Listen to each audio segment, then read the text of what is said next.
नमस्कार किसान साथियों, स्वागत है आप सभी का एक बार फिर से मालवा की खेती यूट्यूब चैनल पे। किसान साथियों, आप अपने डिवाइस के स्क्रीन पे देख पा रहे हैं चने की फसल और हो चुकी है ये लगभग 50 दिन के आसपास।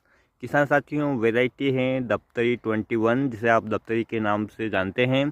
बहुत सारे किसान भाइयों ने इस वर्ष इस वैरायटी को लगाया है। किसान साथियों, पिछले वर्ष भी मैंने इस वैरायटी को लगाया था और ये मेरा दूसरा वर्ष है। पिछले वर्ष में किसान साथियों मैंने केवल इसे 10 आरी में प्रैक्टिकल के रूप में प्रयोग किया था, जहां पर मुझे 4 कुंटल के आसपास उत्पादन आया है। 10 आरी यानी 1000 वर्ग मीटर का एरिया था किसान साथियों।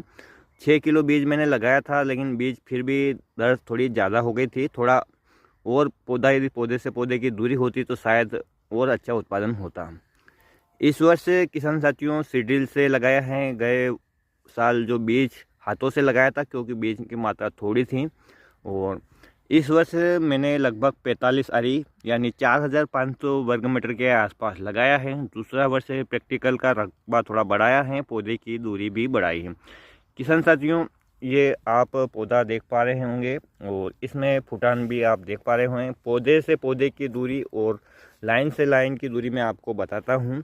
लाइन से लाइन की दूरी किसान साथियों 14 इंच है। जिस सेटिंग से हम सोयाबीन की बिजाई करते हैं, उसी सेटिंग और उसी सीड्रिल मशीन से हमने इसकी बिजाई की है। और पौधे से पौधे की दूरी किसान साथियों प्रॉपर इसमें मेंटेन हो नहीं पाती है। फिर भी आप देख पा रहे होंगे कि एक पौधा ये यहाँ पर है, दूसरा पौधा पास में गिर गया, लेकिन तीसरे पौधे की दूरी फिर थोड़ी सी ज़्यादा है। एक पौधा बीच में शायद सूख गया और उसके बाद फिर पौधे हैं। इस प्रकार से आप देख सकते हैं कि फुटान तो काफ़ी अच्छी हो रही है। और चूँकि कुछ पौधे नील गाय खा चुके थे, जिसके कारण इसमें फुटाव आ रहा है, लेकिन इसकी हाइट आपको थोड़ी छोटी दिख रही होगी। जैसे ये पौधा बड़ा है, ये पौधा छोटा है, तो इसको नील गाय ने पहले काट लिया था, जिससे कि इसमें फुटान बहुत अच्छी हो रही है। इसमें अब फूलों की कलियाँ भी आने लगी हैं और इसमें इल्ली का प्रकोप भी मुझे दिखने लगा है। क्योंकि इल्ली तो शुरुआती अवस्था से ही आ जाती है, लेकिन किसान साथियों हम चने की कटिंग नहीं करते हैं, जिसकी वजह से कि चने सीधे बढ़ते हैं।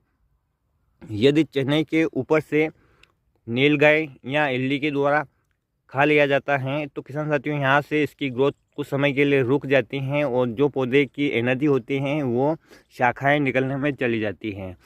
तो अब हम इस कंडीशन की बात करें किसान साथियों, तो अब हम इसमें जो फूलों की कलियाँ आने लगी है, तो हमें इल्ली का स्प्रे करना बहुत ज़रूरी हो गया है।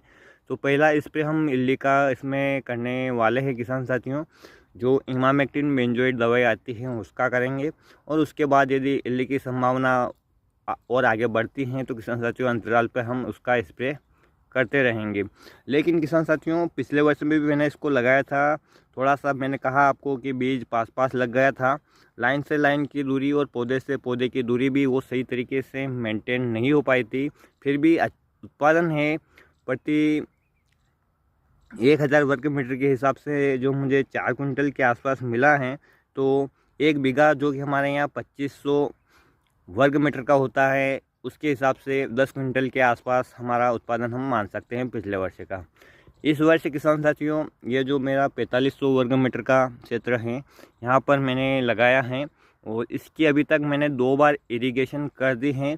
और किसान साथियों बीच में जो बरसात हुई थी, क्योंकि ये लगभग मैंने 19 अक्टूबर या 18 अक्टूबर के आसपास लगाया है, लेकिन 26-27 अक्टूबर के आसपास किसान साथियों यहाँ पर बारिश हो गई थी, जिसकी वजह से खेत में पानी भर गया था। बहुत सारे पौधे हैं वो ख़त्म हो गए हैं और पौधे की ग्रोथ भी रुक चुकी थी।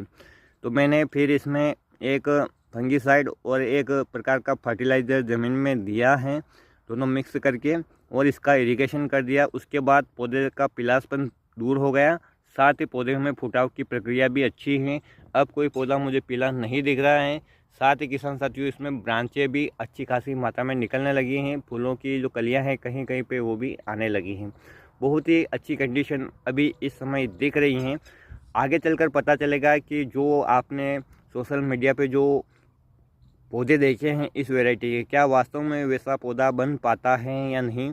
यदि आपने भी इस वर्ष इस चने की किस्म को लगाया है तो आपके पौधे की ग्रोथ कैसी है आप कमेंट में बता सकते हैं। पौधे से पौधे की दूरी आपने कितनी रखी है, कितनी सिंचाइयाँ की हैं, किस प्रकार की समस्या हैं और किस प्रकार के आपकी फसल की कंडीशन है, आप मुझे बता सकते हैं। किसान साथियों, आगे भी हम इस वैरायटी से संबंधित जो दफ्तरी चने की हैं इससे संबंधित वीडियो आपको आगे बताते रहेंगे, फसल की कंडीशन बताते रहेंगे कि किस प्रकार की हैं और पौधे जो किस प्रकार से फुटाव ले रहे हैं। जैसा कि मैंने आपको बताया है कि नीलगाय ने यहाँ कुछ पौधों को खा लिया था, जिसके कारण आपको पौधे छोटे मोटे दिख रहे होंगे, लेकिन फिर भी इसमें फुटाव अच्छा आ गया है और पौधे तेज़ी से ग्रोथ कर रहे हैं। पिछले वर्ष की अपेक्षा मुझे फसल अच्छी दिख रही है। आगे चलकर किसान साथियों समय ही बता पाएगा कि इसका प्रोडक्शन कितना आता है। इस वैरायटी से संबंधित जानकारी के लिए किसान साथियों, इस चने की खेती से संबंधित जानकारी पाने के लिए आप किसान साथियों चैनल को सब्सक्राइब कर सकते हैं, ताकि आने वाले वीडियो भी आपको पास पहुंच सके। और यदि मेरे को किसी दवाई से फ़ायदा नुकसान होता है तो मैं आपको समय पे बता सकूं, तो आप भी अपने खेत में फ़ायदा या नुकसान से जो बच सकते हैं या फ़ायदा ले सकते हैं। किसान साथियों, फिर मिलेंगे एक नए वीडियो में इसी प्रकार से एक नई जानकारी के साथ। तब तक के लिए ख्याल रखिएगा आप अपना, अपने परिवार का, अपने पशुधन का और अपनी फसलों का। वीडियो देखने के लिए आपका बहुत बहुत धन्यवाद। जय हिंद, जय जवान, जय किसान।